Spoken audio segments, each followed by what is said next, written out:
오늘은 사순절 둘째 주일입니다. 사순절이라는 단어를 영어로 말하면 렌트입니다. 이 렌트라고 하는 단어는 사실상 성경에서 나온 단어가 아니고 그 앵글로 섹슨족들이 새 봄을 이야기할 때 그 봄을 렌튼이라고 해서 사순절 기간이 봄과 함께 시작되어서 렌트라고 사순절을 영어로 그렇게 이야기하는 것입니다. 사실상 처음에는 사순절 이 렌트 기간이 40일이 아니었습니다. 40시간이었습니다. 40시간 우리가 주님의 고난을 묵상하면서 40시간 우리가 금식하며 준비하자, 그렇게 처음에는 초대교회가 40시간을 지키다가 그래도 1년이 365일이니까 그 가운데 11조 36일을 우리가 좀 금식하며 경건한 기간을 보내자 해서 렌트 기간이 36일이 되다가 이양하는 거 4일 더 채우자 해서 40일이 되었습니다. 그런데 가만히 보면 성경에서 40은 준비 기간을 의미합니다. 모세가 시내산에 올라가서 이스라엘의 영도자로 준비되어졌던 그 기간이 40일이죠. 이스라엘 백성이 광야 40년의 여정 가운데 준비되어져서 하나님의 말씀으로 훈련되고 그리고 다시 요단강을 건너서 들어간 그 세월이 40년입니다. 예수님께서 공생애를 시작하시기 전 광야에서 금식하며 준비했던 그 기간도 40일입니다. 사순절 우리는 무엇을 하며 지내야 될까요? 하나님의 사람으로 온전한 그리스도인으로 십자가와 부활을 준비하며 예비하는 정결한 그리스도의 신부로 준비되어지는 이 사순절 기간이 되기를 바랍니다. 그래서 초대 교인들은 제의 수요일부터 사순절이 시작되는데 그때는 종려나무 잎을 태워가지고 그 재를 뒤집어 쓰고 회개하며 그때부터 사순절이 시작이 되었던 것입니다. 그래서 제의 수요일이라고 그렇게 부르는 것입니다. 이런 말이 있죠. 성경에는 나와 있지 않지만 가짜 성도들은 겟세마네 까지고 참된 성도는 골고다까지다. 우리가 성지순례를 가보면 어떻게 예수님의 여정이 베다니에서부터 예루살렘까지 갔는지 우리는 눈으로 확인할 수 있습니다. 베다니 언덕에서 겟세마네 동산으로 쭉 내려가다가 이제는 다시 예루살렘 골고다에 올라가서 십자가를 감당하신 것입니다. 수많은 사람들은 종려나무 가지를 꺾어서 왕의 대로를 만들며 호산나 다윗의 자손으로 오신 예수여 우리를 구원하소서라고 외칩니다. 그러나 예수님께서 다시 십자가를 지시고 골고다로 올라가서 인류의 모든 죄를 계속하시고 만왕의 왕으로 등극하는 그 십자가의 자리까지는 동행하지 않습니다. 오늘 우리는 무엇을 준비하며 어떤 길로 나아가고 있을까요? 우리는 겟세마네까지가 아니라 골고다까지 주님과 함께 십자가를 지며 그 언덕까지 올라가 부활의 아침을 기대하는 참된 성도가 되시기를 바랍니다. 성도들은 왜 십자가를 외면할까요? 십자가는 고난입니다. 십자가는 희생입니다. 십자가는 자기 부인입니다. 그러므로 십자가를 좋아하지 않는 것입니다.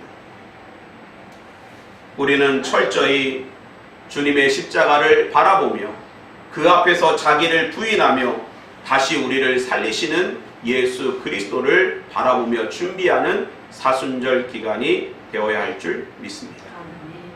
사순절 둘째 주간에 왜 본문을 오늘 창세기 12장 1절부터 4절까지로 우리가 정했을까요? 왜 이 본문을 우리에게 오늘 묵상케 하실까요?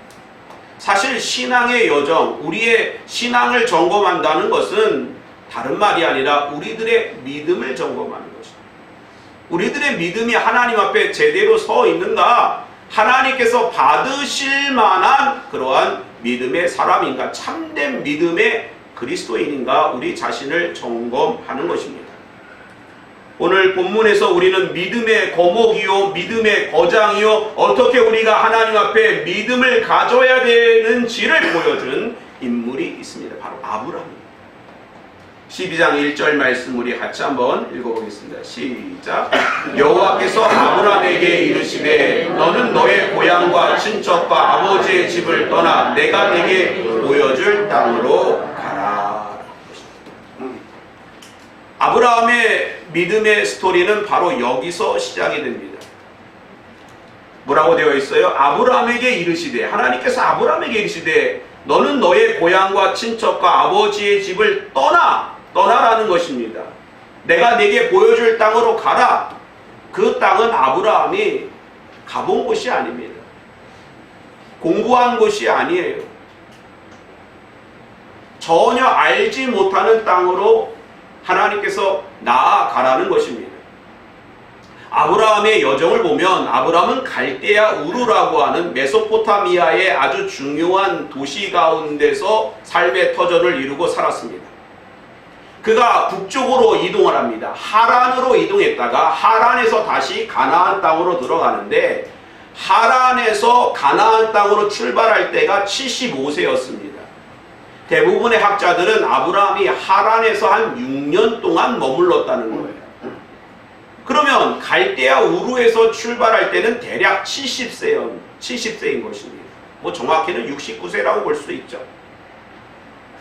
그럼 70세라고 하는 그러한 나이에 하나님은 아브라함에게 이곳을 떠나 내가 네게 지시할 땅으로 가라는 것입니다.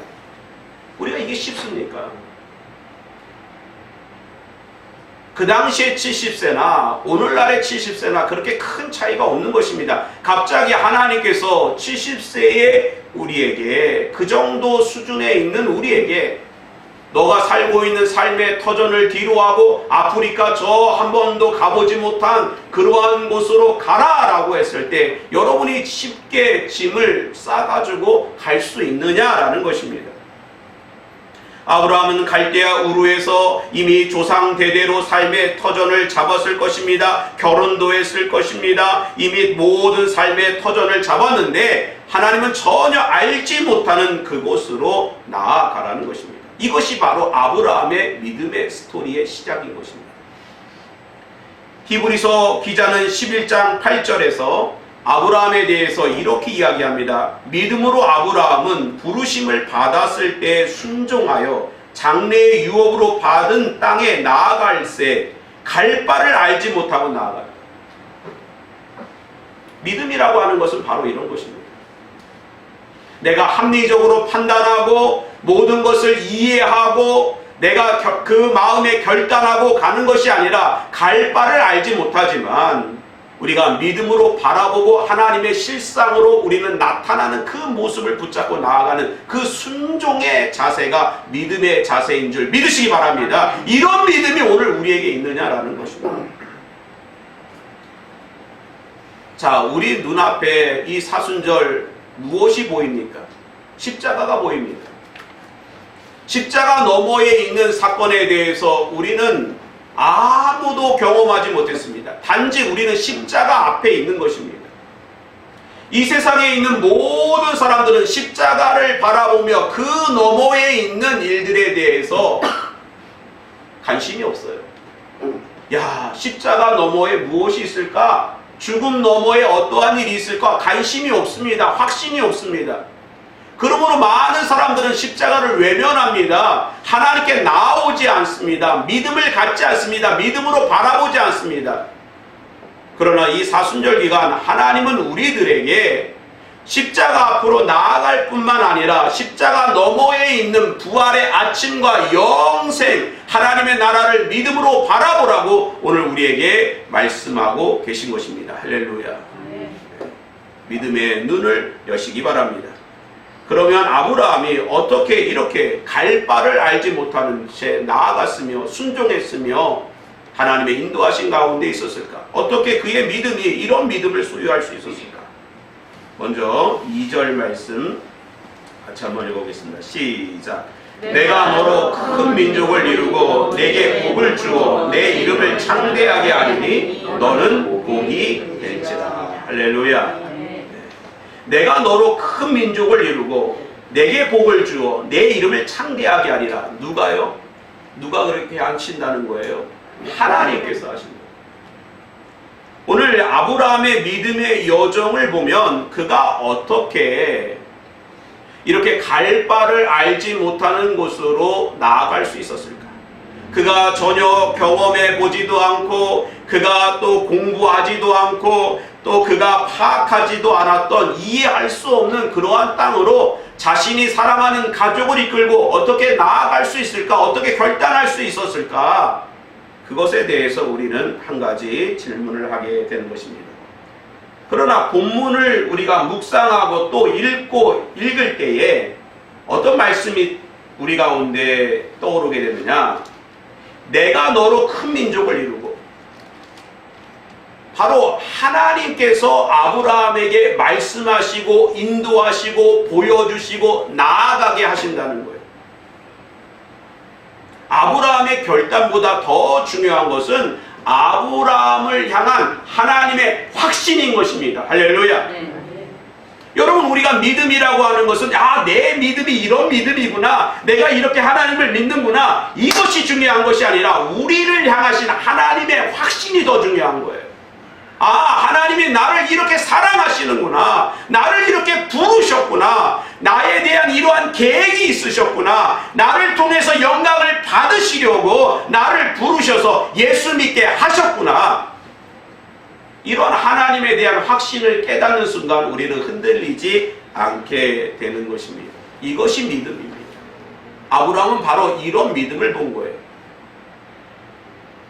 얼마나 종교적으로, 얼마나 우상숭배가 가득한 갈대아 우르에서 우상숭배에 쩌든 그러한 삶 속에 살았을까요? 성경에는 나와 있지 않지만 아브라함의 아버지 데라는 우상을 만들어 팔던 그러한 장사를 했다는 거예요. 그런 상황 속에서 어떻게 아브라함이 이런 결단을 내릴 수 있을까? 바로 아브라함을 향한 하나님의 확신을 그는 바라봤던 것입니다. 오늘 가만히 살펴보세요. 우리가 이렇게 예수 믿고 하나님께 나와 예배드리고 감사하고 찬양하며 바라볼 수 있는 형편에 거했습니까? 언제부터 우리가 예수를 알았습니까? 우리 조상이 언제부터 하나님을 믿었습니까? 그런 상황 속에서 우리가 이렇게 하나님께 나와 사순절 예수 그리스도를 바라보고 믿음의 주에 온전하시게 하신 예수 그리스도를 바라보며 나아갈 수 있는 것, 우리를 향하신 하나님의 놀라운 계획과 확신을 우리가 바라봤기 때문입니다. 그것을 깨달았기 때문입니다. 제가 목회를 결심하고 신학교에 가서 목회자가 되겠다고 결단한 것은 다른 이유가 아니에요. 제 자신을 향한 하나님의 확신을 바라봤기 때문입니다. 하나님이 목사 만들려고 이렇게 하셨구나. 하나님께서 목사 만들려고 이러한 길을 걷게 하셨구나. 이런 확신이 있으니까 흔들림이 없는 거예요. 나는 목회자로 죽어야겠다. 이러한 확신이 생기더라고요. 지난 주간에 선교사님들을 이렇게 파송하는 그 예배에 제가 참석하게 되었습니다. 그 가운데 유독 제 눈에 들어오는 선교사 가정이 있었는데, 그 선교사 부부는 40대 중반의 목사님이셨어요. 그 교회에서 이제 부목사님으로 목회를 잘 하시다가 캄보디아에 있는 선교센터로 그렇게 파송되는 선교사님이셨어요. 사실 선교사님들은요, 대략 훈련을 받고 30세 중반에 목사 안수를 받고 30대에 갑니다.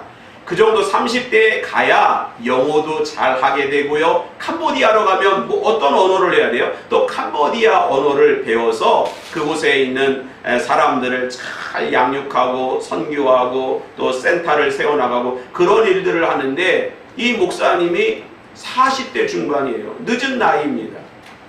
근데 어떻게 이분이 선교사로 그렇게 가게 되었는가 봤더니요, 담임 목사님이 계속 이 목사님을 놓고 기도하며 설득하고 위로하며 확신을 주었던 거예요. 담임 목사님하고 이 부목사님이 신학교 동기더라고요. 또 어렸을 때부터 같이 신앙생활했던 친구였습니다. 그러니까 담임 목사님이 그분에게 확신을 준 거예요. 네가 아무개 목사가 가면 할 수 있어. 선교센터 제대로 세울 수 있어. 이런 확신을 주니까 바로 나아갈 수 있었던 거예요. 그리고 이제 파송하면서 담임 목사님이 그 선교사님을 꼭 안아주는데, 그 안아주는 가운데 제가 안아주는 것은 아니지만, 내가 고장해, 걱정하지 마. 그 부목사님은 바로 담임 목사님의 선교 비전에 대한 확신을 품고 나아간 거죠.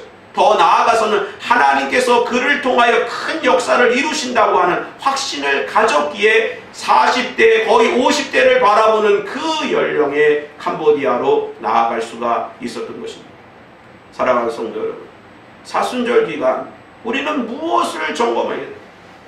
우리들이 어떤 믿음인가를 점검해야 될까요? 우리들을 향하신 하나님의 확신을 바라보는 이 기간이 되기를 주님의 이름으로 축원드립니다. 아멘. 두 번째는요, 3절 말씀입니다. 같이 한번 읽어보겠습니다. 시작. 너를 축복하는 자에게는 내가 복을 내리고 너를 저주하는 자에게는 내가 저주하리니 땅의 모든 족속이 너로 말미암아 복을 얻을 것이라 하신지라. 이 말씀을 보면은요, 어떤 단어가 주목이 되냐면 너로 말미암아 나오죠. 땅의 모든 족속이 너로 말미암아 복을 얻을 것이다. 너로 말미암아. 하나님께서 아브라함에게 이 말씀을 주셨을 때 아브라함의 태도는 어떠했을까요? 맞습니다, 하나님. 당연히 제가 그 정도의 그릇이 되죠. 저를 통해서 다른 민족이 복을 받고 저를 통하여 저를 저주하는 사람으로 하나님 저주하게 하신다는 거 너무나 당연지사입니다. 하나님 잘 보셨어요. 역시 하나님 정확하십니다. 이런 고백을 했을까요? 아닐 거예요. 그런 아브라함이 아니었을 것입니다. 아브라함은 하나님, 어떻게 제가 저를 통하여 이런 하나님의 복이 유통될 수 있을까요? 제가 무엇이 간데? 아브라함을 존귀케 하시는 하나님의 놀라운 사랑과 은혜에 감격하여 그는 하나님 앞에 결단하고 충성하며 믿음의 여정을 갈 수밖에 없었던 것입니다. 그렇습니다. 오늘 우리가 이 사순절 기간에 깨달아야 될 것은 바로 너로 말미암아, 보잘것없는 우리들로 말미암아 구원이 시작되고, 우리들로 말미암아 교회가 시작되어지고, 우리들로 말미암아 복음의 역사가 시작된다는 이런 하나님의 놀라운 계획과 섭리를 바라보는 이 기간이 되기를 주님의 이름으로 기원합니다. 우리를 얼마나 존귀하게 여기시는지 하나님 나라에서의 우리의 가치를 깨달아야 될 것입니다. 여러분, 삼국지를 읽어보셨습니까? 삼국지가 재미있죠. 읽어보지 않았다면 드라마라도 한번 좀 보세요. 얼마나 재미있는지 모릅니다. 삼국지라고 하는 게 조조, 그 다음에 유비, 그 다음에 손권, 위초, 세 나라의 이러한 대결이 아닙니까? 그런데 이 북쪽에 있는 위나라의 조조가 더 북쪽에 있는 원소라고 하는 그 나라를, 원소가 세운 나라를 멸망하게 하고 또 무찌르고 큰 대군을 이끌고 유비가 머물고 있었던 형주를 치러 내려옵니다. 유비가 정말 잘하는 일이 몇 가지가 있는데 그 중에 한 가지는 뭐냐면 도망치는 일을 잘합니다. 도망가는 일을 유비가 읽어보세요. 도망가는 일을 참 잘합니다. 그런데 형주에서 어디로 도망가느냐? 이제 오나라로 손권이 있는 강동 지역으로 도망을 가는데, 그냥 자신과 가족과 자신을 따르던 그 부하 장수들만 데리고 도망가면 쉽게 도망갈 것인데, 누가 따라오냐 하면 형주에 살고 있었던 백성들이 유비가 그렇게 좋다고 따라오는 거예요. 그러니까 그 백성들을 뒤로 하고 달아날 수 없으니까 일일이 챙기다 보니까 유비의 그 처자식을 놔두고 유비가 도망칠 수밖에 없었던 거예요. 그때 충성심이 아주 강한 장수가 한 명 있었는데 누구냐면 바로 조자룡이에요. 조자룡. 조자룡이 칼을 얼마나 잘 씁니까? 형님, 제가 그 형수님과 그 자녀를 아들을 데리고 오겠습니다 하고 다시 적진으로 들어가서 막 칼을 휘두르며 유비의 그 둘째 부인하고 아두라고 하는 그 아들을 찾아냈어요. 근데 이미 그 형수는 뭐 다 창상을 입고 죽게 되어서 자신은 운물로 자신의 몸을 던지고 이 자녀만 좀 살피라고. 그래서 그 아이를 갑옷에다 넣고 다시 적진을 해치고 유비에게로 나아오는 것입니다. 근데 어떻게 이 조자룡이 안 죽었을까? 조조가 살려주라고 했던 거예요. 왜? 나중에 자신의 장수가 될 수도 있기 때문에 그를 죽이지 말라 해서 쉽게 도망갈 수 있었던 거예요. 조자룡이 잘해서가 아닙니다. 근데 그때 유비가 그 자신의 아들을 데리고 온 조자룡을 칭찬하면서 아들을 달라 하더니 그 아들을 받자마자 땅에다 던져요. 그러면서 말하기를 오늘 내 아이 때문에 내가 아끼는 장수가 죽을 뻔했다. 여러분, 그 이후에 조자룡은 어떤 삶을 살았을까요? 충성을 다했을 것입니다. 여러분, 아브라함이 어떻게 이러한 믿음의 결단을 할 수 있었을까요? 하나님 앞에 너로 말미암아 내가 무엇이간데 하나님께서 우리를 존귀케 하시는 그러한 하나님의 은혜를 깨달았기에 결단하고 나아갈 수 있었던 것입니다. 사순절 이 기간 동안 하나님 앞에, 하나님 나라 앞에 우리의 믿음의 가치, 우리 인생의 가치를 우리가 깨닫는 귀한 시간이 되기를 바랍니다. 마지막으로 4절 말씀 같이 한번 읽어봅니다. 시작. 이에 아브라함이 여호와의 말씀을 따라갔고 롯도 그와 함께 갔으며 아브라함이 하란을 떠날 때에 75세였다. 할렐루야. 아브라함의 믿음이 이렇게 정말 거목으로 거장으로 자라날 수 있었던 것, 하나님 앞에 쓰임받을 수 있었던 것, 그가 자신을 향한 하나님의 확신을 깨닫고 하나님 앞에 자신의 인생이 얼마나 귀한 것을 깨달을 수 있었던 것 단 한 가지입니다. 그가 하나님의 말씀을 따라갔기 때문입니다. 오늘 우리들의 믿음은 하나님의 말씀을 따라가는데 믿음의 복이 우리 가운데 임하게 될 줄 믿습니다. 하나님의 말씀을 따라가는 것이 중요합니다. 그가 하나님께 복을 받았다, 내가 너로 복을 주리라, 하나님 복을 주실 것이다 라고 하는 것은 미완료적 표현입니다. 미완료적 표현이라고 하는 것은 계속 된다는 거예요. 한 번만 임하는 것이 아니라 과거로부터 현재 계속 미래적으로 계속 복이 이어지는데, 이러한 믿음의 복이 어떻게 해요? 하나님의 말씀을 따라갈 때 계속 이어진다는 거예요. 사순절 기간 동안 우리가 하나님의 말씀 붙잡고 하나님 말씀에 순종하여 하나님의 말씀을 따라갈 때 우리들의 믿음이 참된 믿음으로 하나님께 영광 돌리는 복된 신앙의 여정이 될 줄 믿습니다. 네. 미국에 플로리다 주가 있죠. 여러분 가보셨습니까? 못 가셨으면 인터넷으로도 한번 가보셔요. 저도 못 가봤습니다. 플로리다 주에 가면 데이토나 비치라고 하는 해변이 있는데 거기에 뭐가 유명하냐? 교도소가 유명해요. 거기에 한번 들어가면 나오지 못하는 교도소. 그곳에 한 여성이 톤 나이톤이라고 하는 여성이 그곳에 수감되어졌는데 이 사람은요 전가 50범이었어요. 성매매, 마약, 도박, 절도, 폭행 뭐 이런 거로 전가 50범이에요. 그러니까 어디 들어갔겠어요? 데이토나 비치 교도소 중에서도 독방에 들어갔어요. 독방에 딱 들어갔는데 여러분 그렇게 독방에 들어갈 일이 없기를 바랍니다. 독방에 딱 들어가면 뭐가 있느냐? 침대 하나 딱 있고 그 다음에 성경책 한 권 딱 있고 그 여인이 그곳에서 할 수 있는 게 없죠. 그러니까 성경을 맨 처음부터 읽었겠습니까? 저 멀리 던져버렸다가 해도 할 일이 없으니까 성경을 펴서 읽기 시작하는 겁니다. 그 가운데 그곳에서 하나님을 만나 하나님의 사랑을 깨닫고 내가 왜 이런 하나님을 진작에 만나지 못했을까? 하나님께서 자신에 대한 그러한 주시는 비전을 깨닫고 그때부터 그곳에서 뭐 거의 무기징역 수준에 있었는데 그곳에서 계속 모범적으로 수감 생활을 하고 드디어 풀려났습니다. 풀려난 이후에 이분이요 신학교에 들어가서 공부를 하고 자신처럼 그렇게 범죄에 빠진 수많은 여성을 구원하는 그러한 일에 헌신했다는 것입니다. 이러한 모든 일들이 어디서부터? 하나님의 말씀을 따라.